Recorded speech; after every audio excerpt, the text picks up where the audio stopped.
জাকসু নির্বাচনের দায়িত্ব পালনের সময় শিক্ষকের মৃত্যুর ৩ দিন পার হলেও বিশ্ববিদ্যালয় প্রশাসন ও জাকসু নির্বাচন কমিশনের নীরবতার প্রতিবাদে মানববন্ধন করেছেন শিক্ষার্থীরা।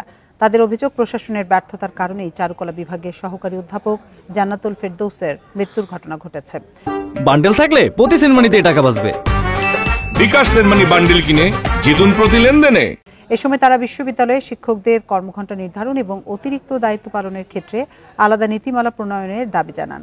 একই সঙ্গে জান্নাতুল ফেরদৌসের স্মরণে বিশ্ববিদ্যালয় স্থাপনার নামকরণ ও তার পরিবারের প্রাপ্য আর্থিক সহায়তা নিশ্চিত করার আহ্বানও জানান।